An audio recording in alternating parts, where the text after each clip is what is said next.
What's up, folks? Sean, the average angler, back at you with another video. And this one's going to be kind of a sharing my experience video from my trip to the lake this weekend. And let's just say the fishing wasn't what I was hoping it was going to be. You know, just because you're not catching what you're out there for. And we did catch one, we didn't skunk. And we caught some crappie. After a while struggling, not getting bit and all that kind of stuff, not even been able to find the bass, to be honest with you.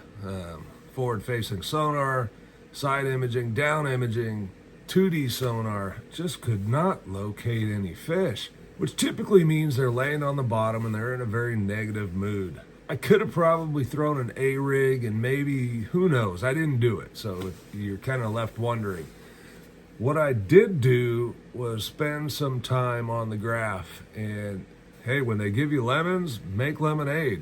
The crappie were active and on the move, which kind of baffles me because they're sort of the same family and you would think they'd be somewhat similar.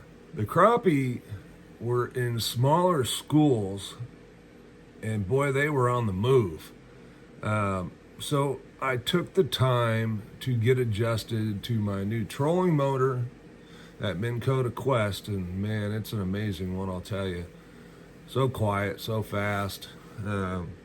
Anyway, I spent time chasing the crappie. And when I say chasing, I mean chasing because they were on the move. Because of that, I got to spend some time learning the forward facing. Now, as I've mentioned in other videos, I'm terrible at it. And quite honestly, prior to this weekend, I hadn't technically scoped a fish. That all changed on Saturday, and I was able to scope some crappie. Now, part of the reason I've heard over and over, crappie is a great way to learn the scope. And I think that's because, one, it's not an individual fish. These were smaller schools, maybe 4 to 10 fish. And they were pelagic. I mean, out in the middle of frickin' nowhere, holding on nothing. They were anywhere from 10 down to 25 foot of water and deeper. The deeper ones wouldn't engage whatsoever. The ones that seemed to be feeding were the ones that were up higher in that column in that 10 to 15 foot range. I spent time trying to follow them, and one thing that I noticed pretty early on is that figuring out which way the fish is moving can be difficult. Once you figure that out, the catching part becomes a little easier. Now, they didn't all just bite. It didn't work like that at all. It was very difficult. The cast had to be perfectly placed, and then you had to have the right weight on the bait for sink rate to even get them to bite. Now, what I had on worked for some of them, didn't work for all of them. And there were several times where I wished I had had a lighter weight. I just didn't retie. I spent a lot of time chasing the fish, looking to learn. How is this going to translate to my bass fishing? All right, folks, we're back. Little change of venue. Someone wanted to use my shop. Learning the patterns of the fish. And it was very interesting because after you catch one, oftentimes the school I was on would dive down. I think I had one school that I caught 2 fish out of. The rest of them with 1 fish, and then the school would disappear. I mean, they'd go down, and then trying to locate them again was tough.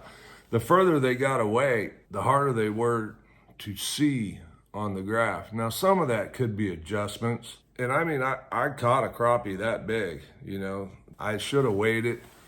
It was probably 2.5 pounds, 3 pounds, I don't know, 2.5.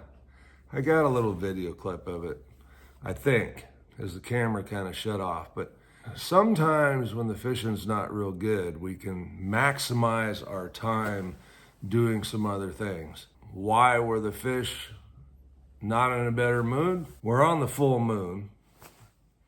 It was post-front. We had just come out of days of rain, and the moon wasn't out. Also, it was supposed to be warm storms. Now, the temperature didn't drop. It maintained, and some water came into the lake and dirtied it up a little bit. Quite honestly, except for the post-front aspect, it would pretty much be what I call ideal conditions.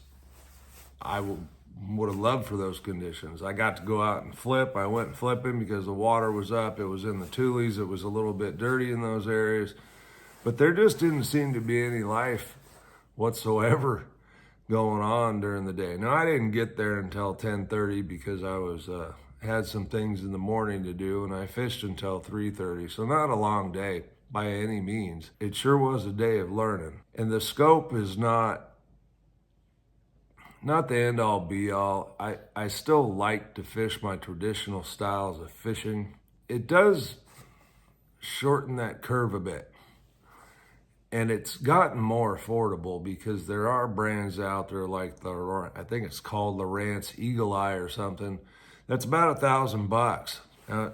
It doesn't have the same number of beams, but it still gives you the picture, and you can see the fish, you can see the fish moving and that kind of stuff. So I still think it's a worthwhile investment. If you're in the market for a new graph and you don't have the regular forward-facing sonar, that's actually a pretty good option to go out, really cut down your time on trying to locate fish, because it definitely is an advantage for looking around and seeing the behavior of the fish.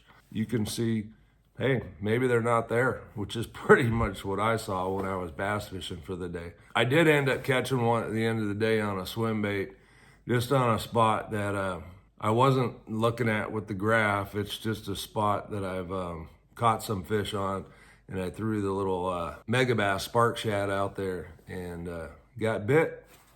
Caught me a fish, was wide as could be, so I'm assuming it was hanging out in deeper water. I'm Sean, the Average Angler. Thanks for watching. We'll see you on the next one.